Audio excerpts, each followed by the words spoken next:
Ada namanya ilmu nujum.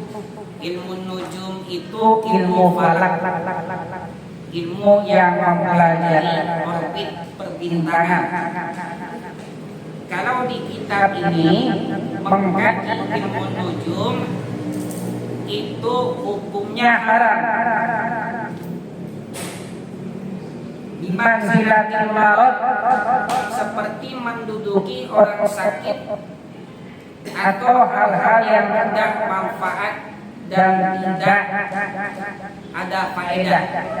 Tapi kata Imam Ghazali di dalam kitab Ihya Ulumuddin, ada di kitab tersebut namanya Babul Ilmi. Di kitab itu yang punya kitabnya cek. Kata Imam Ghazali, mempelajari ilmu nujum yang ada manfaatnya yang berkaitan dengan waktu sholat, dengan penentuan arah kiblat, dengan menentukan satu Ramadan, hukumnya boleh dan sangat bagus, kata Imam Ghazali. Tapi bila mana mempelajari ilmu nujum yang berkaitan dengan kemusyrikan, yang berkaitan dengan perdukunan, maka hukumnya haram, ya, kata Imam Ghazali.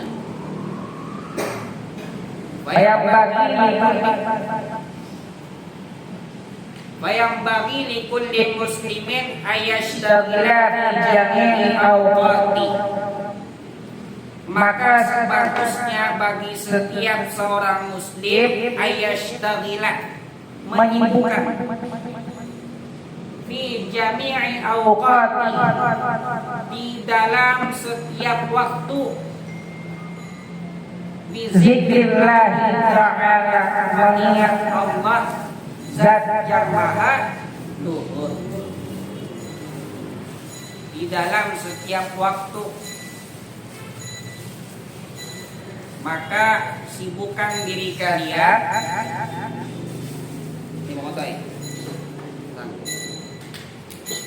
Maka sibukkan diri kalian dengan sesuatu yang mendekatkan diri kepada Allah.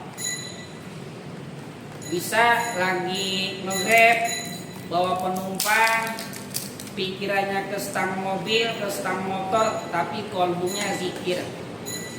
Atau kerja, lempengan dari rumah, zikir dalam hati, sampai kerjaan. Sibukkan diri kalian kepada sesuatu yang mengarah kepada Allah. Jangan sampai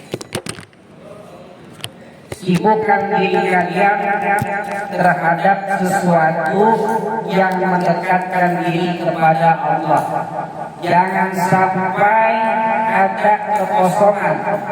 Nanti kekosongan tersebut setanlah yang masuk dan dia yang akan menyibukkan kita. Maka bagaimana kalau cara iman stabil, iman gak kendor? Sibuk-sibukin diri untuk ibadah. Seperti ngaji, kita ngaji pulang, kita nongkrong, kita kopi, nongkrong itu carilah pembicaraan yang membangkitkan kepada iman. Maka orang alim, kalau kata guru saya, orang alim sama orang awam gak akan nyambung. Kenapa? Karena kalau orang alim berbicara pasti diawali dengan fikir. Dia paham pembicaraan ini akan dihisab. Maka kalau kita duduk sama orang alim, pasti yang dibicarakan tentang keimanan, tentang kitab, tentang bagaimana Islam. Kalau kita ngobrol sama orang awam, ada yang ngobrolin politik, ada yang ngobrolin orang segala macam, jadi ngawur. Maka sibukkan diri kalian dengan sesuatu yang mengarah kepada Allah, yaitu dengan zikrillah, dengan zikir kepada Allah, wa du'a, dan termasuk berdoa. wa taqarrubi dan termasuk mendekatkan diri kepada Allah, dan termasuk wa qiraatul Qur'an, membaca Quran. Ini membaca Quran kita ngamalin bareng-bareng. Saya minta kita setiap hari baca Quran. Gak usah banyak-banyak, 2 ayat. Alladzina yu'minuna bil ghaibi wa yuqimuna as-salata wa mimma razaqnahum yunfiqun. Walladzina yu'minuna bima unzila ilaika wa ma unzila min qablik. Shadaqallahul azim. Bisa kan setiap hari minimal 2 ayat? Gak usah banyak-banyak kayak Imam Syafi'i, kayak Imam Maliki, sehari bisa 2 kali hatam.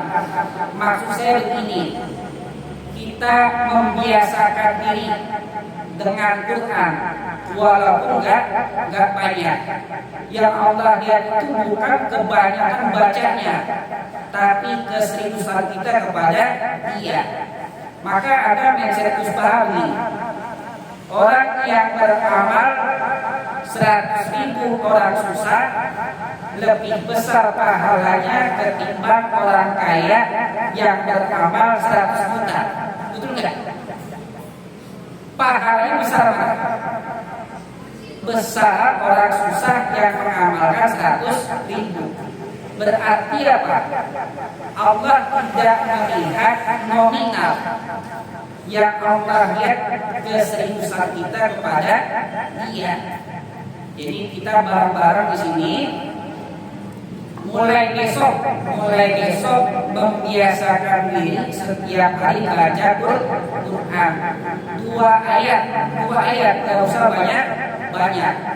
Maksudnya apa? Untuk membiasakan diri kita kepada Quran, supaya sampai kita kepada tingkatan kayaknya kalau nggak baca Quran nggak asik. Ya. Besok ya. Janji. Ya begitu ya. Mulai besok. Saya tuh mulai besok akan saya latih sampai setiap hari. Mudah-mudahan Allah kasih istiqomah. Wassadaqati bi'adil balak, termasuk membiasakan sedekah yang menolak kepada bala. Sedekah itu termasuk taharatul badani, membersihkan badan, dan zikir itu termasuk taharatul qalbi, membersihkan hati. Wallahu a'lam bishawab. Bi barakatil Fatihah.